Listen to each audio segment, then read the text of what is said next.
Welcome back to the Japfest podcast. Today we're going to be talking about second-hand Japanese cars. Even though we're going to be talking about buying Japanese cars, this could really relate to buying any car.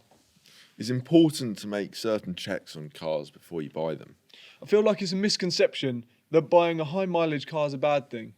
We can get some insanely good deals when a car is high mileage, as more often than not, a lot of important repairs have been made.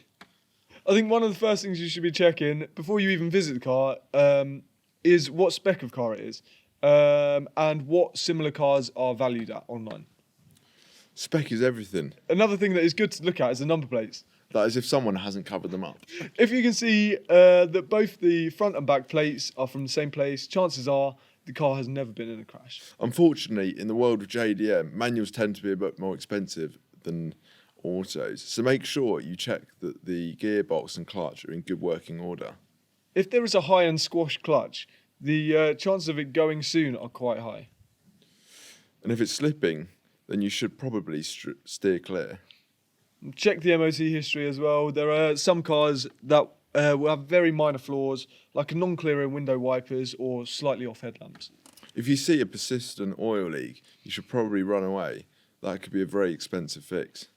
If you found the car you want from a dealership, look for other dealers in the country with a similar standard of car and pit them against each other.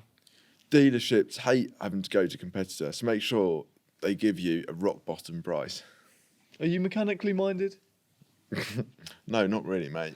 Neither, but open up the engine to at least look like you know what you're looking at. Check the oil levels, check the tread on the car, check the overall body condition, the same old stuff. For any slight kinks or faults that give you room to haggle, if there's a scratch, tell them it costs £100 to repair and try to knock £100 off the asking price. Something I have noticed is that if you compliment the way the previous owners looked after the car, they are much more likely to lower the price. Would you ever go in with a checklist? What, like a service sheet? Yeah, I guess, but like things to check on the car. Well, I mean, it sounds like a good idea on paper, but I imagine that looks pretty intimidating to a seller. To be fair, if someone turned up to my car with a paper on a clipboard, I'd definitely be a bit scared to sell to them. Oh God, we're forgetting the crucial one. What's that? Rust.